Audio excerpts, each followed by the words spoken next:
महामायानि जे सना खोमानि सना गोदनानि माला आरो खर'नि मुकुट बे गाननायखौ जे लानानै थांदों बेखौहाय थाबैनो रिकभार खालामनानै जोंनि मा महामाया धाम कुसुगाव मा महामाया धामनि कमिटिनो बेखौ गथायनांगौ। जेसेबां हेफाजाब नांगौ बे मन्दिरनो कुसुगाव मा महामाया धामनो जेसेबां हेफाजाब नांगौ बे हेफाजाबखौ होनो थाखाय जोंनि बिटिआरनि चिफ सार प्रमद बर' सारा जोंखौ बेयाव दैथायहरदों। लोगोसे जोंनि रायजो राजाफ्राबो गोख्रों मोनसे नोजोर होनांगोन जाहाथे जोंनि बेबायदि जोंनि सिबिग्रा थानसालिफ्राव जोंनि मन्दिरफ्राव बेबायदि सिखाव हाबाफारिया जानो हाया। खालि मन्दिरावल' नङा, गामिफ्रावबो जों खोनादों बबेबा जायगायाव मोसौ खावनाय बेबायदिनो जिब जुनार खावनाय बेफोरखौ जों खोनानो मोनदों। बेफोरखौ जोंनि गामिनि समाजाबो गोख्रोङै नोजोर होनांगोन।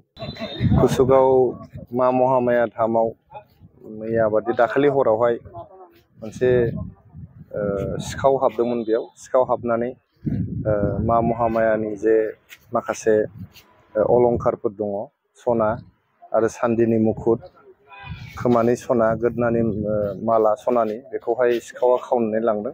बेयो जोबोद माने दुखु गोनां मोनसे जाथाय जानानै थांदों।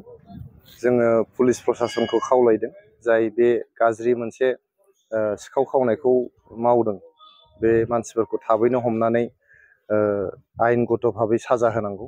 आरो जे जोंनि बे कुसुगाव मा महामाया धामनि जे अलंखारफोरखौ सना आरो सान्दि बिमा महामायानि जे सना खोमानि सना गोदनानि माला आरो खर'नि मुकुट बे गाननायखौ जे लानानै थांदों बेखौहाय थाबैनो रिकभार खालामनानै जोंनि मा महामाया धाम कुसुगाव मा महामाया धामनि कमिटिनो बेखौ गथायनांगौ जाहाथे बेखौ बिमा महामायानो गानहोफिननो हायो।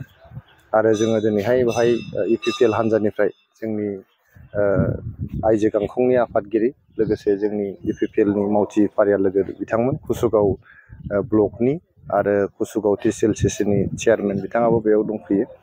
जयैनो जोङो बेहाय नायदिंफैनानै कमिटिनो जों मा मदद होनो हायो, मा हेफाजाब होनो हायो बेखौ जों सावरायलायफैदों। आरो जोंनि इउपिपिएल हान्जानिफ्राय आरो बिटिआर सरकारनिफ्राय जेसेबां हेफाजाब नांगौ बे मन्दिरनो कुसुगाव मा महामाया धामनो जेसेबां हेफाजाब नांगौ बे हेफाजाबखौ होनो थाखाय जोंनि बिटिआरनि चिफ सार प्रमद बर' सारा जोंखौ बेयाव दैथायहरदों। आरो बिथाङा मोनसे एसुरेन्स होदों जेसेबां मदद आरो हेफाजाब बे मन्दिरनो नांगौ जौगाखांनायाव बा जोंनि जे बाव भक्तफोर फैयो बे भक्तफोरनि मोजांनि थाखाय मा बाव दाथाय बा इनफ्रास्ट्राकचार डेभेलपमेन्ट खालामनांगौ बेखौहाय थाबैनो खालामगोन होननानै बिथाङा मोनसे एसुरेन्स होदों। लोगोसेयैहाय जोंनि जे सिखावजों लांजानाय जे अलंखारफोर दङ बे अलंखारफोरखौहाय माबोरै बेवहाय लाबोफिननो हायो, माबोरै बेहाय हरफिननो हायो, बेनि थाखाय सानलायनायनानै सावरायलायनानै बेखौ थाबैनो आखायाव लागोन होननानै जोंनि बिटिआरनि चिफ सार प्रमद बर' बिथाङा जोंनो बिथोन होदों। आरो जोंनि कमिटिनो मा महामाया कुसुगाव धाम जे दङ बे कमिटिनो फोरमायनो थाखाय जोंखौ दैथायहरनायखाय जों बेयाव फैनानै बिथांमोननो बे बाथ्राफोरखौ फोरमायफैदों। बे मन्दिरावल' नङा, बे दाननि गेजेरावनो गंथामसो मन्दिराव बिदि सिखाव हाबनाय जाथाय जाबाय, नाथाय गसाइगाव पुलिस बिफाना दाबो जेबो सासेबो सिखावखौ हमनो हायाखै। बेनि सायाव मा बुङो? बियो जोबोद लेहेमिया जादों।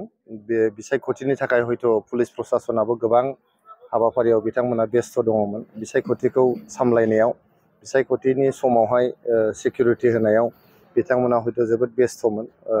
थोजासे पुलिसबो हयथ' गैजोबा, जायनि थाखायहाय बे सुजुगखौ लानानैनो सिखावफ्रा दिनै एक्टिभ जादों। आरो सिखावफ्रा बेबायदि मन्दिरफ्राव जे बेबायदि सिखाव हाबाफारिखौ लाबाय थादों, खावनाय हाबाफारि बिथांमोना लाबाय थादों। बेखौहाय पुलिसजों लोगोसे जोंनि रायजो राजाफ्राबो गोख्रों मोनसे नोजोर होनांगोन जाहाथे जोंनि बेबायदि जोंनि सिबिग्रा थानसालिफ्राव जोंनि मन्दिरफ्राव बेबायदि सिखाव हाबाफारिया जानो हाया। खालि मन्दिरावल' नङा, गामिफ्रावबो जों खोनादों बबेबा जायगायाव मोसौ खावनाय बेबायदिनो जिब जुनार खावनाय बेफोरखौ जों खोनानो मोनदों। बेफोरखौ जोंनि गामिनि समाजाबो गोख्रोङै नोजोर होनांगोन। आरो जोंनि बेहाय मन्दिर सामलाय आफादफ्राबो बेखौ गोख्रोङै नोजोर होनांगोन। आरो जोङो प्रसासनखौ खावलायदों आरो जोङो दिनैनो क'क्राझारनि डेपुटि कमिशनारजों सावरायगोन। बेयाव जाहाथे मोनसे पार्मानेन्ट हाउस गार्ड होनायनि बेब'स्था खालामो।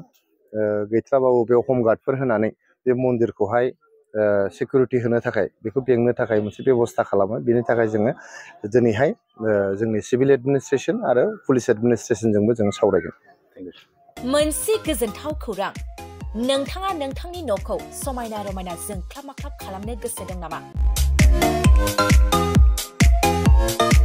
थारैनो नोंथाङा नोंथांनि न'खौ समायना रमायना साजायनो गोसो दंब्ला नोंथांमोननि थाखाय बिजनेस बेन्स प्रडाक्ट्स कम्पानिया गोजोनथाव खौरां लानानै फैदों। गोदान बोसोर रंजालि बैसागु फोरबोजों लोब्बा लाखिनानै बेन्स प्रडाक्ट्स कम्पानिया नोंथांमोननि थाखाय अफार होनाय जादों।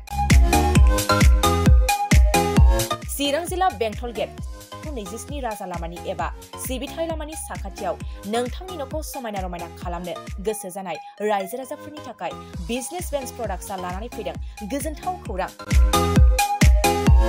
पलिग्रेनाइट, WPC एबा PVC, wooden flooring, wallpaper, steel roofing, soffit ceiling बायदि गाबनि न' साजायग्रा खम बेसेनावनो नोंथांमोना बायनानै लांफैनो हागोन।